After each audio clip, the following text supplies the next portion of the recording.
yang difahami semua ulama bahwa Quran itu bisa mensyafaati, ya. Masyhur sekali bahwa Quran itu bisa apa? Mensyafaati. Bahkan syafaatnya Quran itu bedanya dengan syafaatnya Nabi adalah syafaatul Quran ini menghalau atau menghadang orang biar gak sampai kena azab. Tapi kalau syafaatnya selain Quran itu yang sudah kena azab diambil dari azab itu.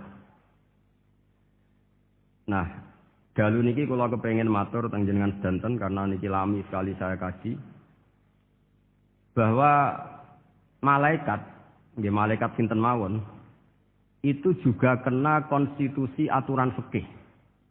Jadi kalau kita sebagai manusia wajib menghormati orang hafal Quran, enggak boleh nyadui wong hafal Quran, enggak boleh ngidoni wong hafal Quran, maka malaikat juga kena aturan yang sama.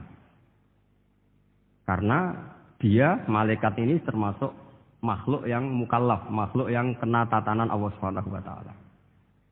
Sehingga Rasulullah sallallahu alaihi wasallam dawuh, surat Tabarok itu disebut Al-Munjiyah, Al-Waqiyah.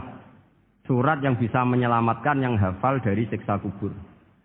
Pokoknya singkat cerita, ada orang itu fasik, mungkin ya layak disiksa. Pas sampai disiksa malaikat, surat Tabarok muncul menjelma sebagai seseorang. Kalau kamu menyiksa orang ini, berarti nyiksa saya. Terus kata malaikat, anti min kalamillah, ya rujuknya memang perempuan karena surah. Surah itu dari muannas karena ada taknya. Anti min kalamillah, kamu ini termasuk kalamullah. Wa ana akrahu musa'ataki, tentu aku enggak berani menyiksa kamu. Ya terus berdebat kata malaikat, ini orang enggak benar, ini orang fasik, saya harus mukuli dia. Kata surat Tabarok, sak fasik-fasiknya aku iku ning atine. Kena nyiksa dekne nyiksa aku.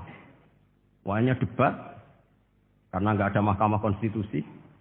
Terus walhasil terus malaikat bilang gini, ya sudah kita lapor kepada Allah Subhanahu wa taala. Lapor, akhirnya surat Tabarok ini cerita ke Allah, ya Allah, ini orang setiap kali datang ke saya dari sekian surat-surat yang ada di Quran, orang ini milih saya. Yang dipelajari ya saya, yang dihafalkan juga saya. Ini kata surat Tabarok kepada Allah.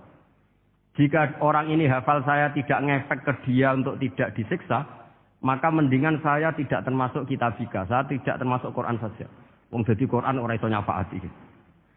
Terus kata Allah, lho kowe kok emosi kata Allah. Ya harus emosi dong Gusti. Masa wis dadi Quran kok gak iso nyafaati sing apal. Terus kata Allah, wis pek aman. Makanya terus banyak orang ngapalkan surat Tabarok. Ya ini sekaligus ijazah nih. Untuk meradam kemarahan malaikat niku apal surat Tabarok. Syukur-syukur apal 114 surat. Oh niku malaikat sinten mawon pun kena ini. Cukup apal Tabarok. Sehingga adatnya orang-orang Jawa, selain apal Yasin itu apal Tabarok.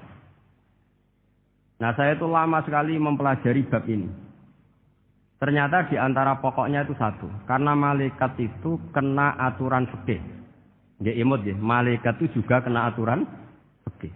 Jika orang hafal Quran itu haram disadui, kita haram menghinakan, maka malaikat juga kena aturan tidak boleh menghinakan orang yang hafal Quran.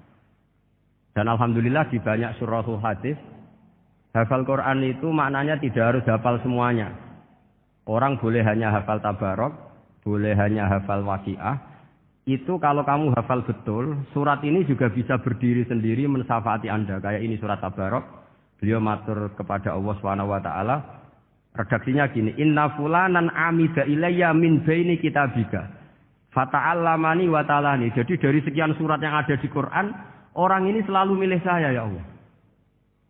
Jadi gampangannya surat Tabarok, wong saya diprioritaskan orang ini kok saya dingin-dingin saja ketika mau jenengan siksa, ini enggak fair. Apa gunanya saya sebagai kalamullah, sebagai kalamuka ya Allah, kemudian tidak ngefek kepada orang ini. Akhirnya walhasil sama Allah surat Tabarok diberi hak syafaat. Makanya akhirnya semua ulama ijma yang bisa mensyafaati itu adalah satu Quran, dua Rasulullah Shallallahu Alaihi Wasallam, ketiga orang-orang soleh dan seterusnya. Tapi yang penting dari ngaji ini adalah bahwa malaikat itu kena konstitusi. Makanya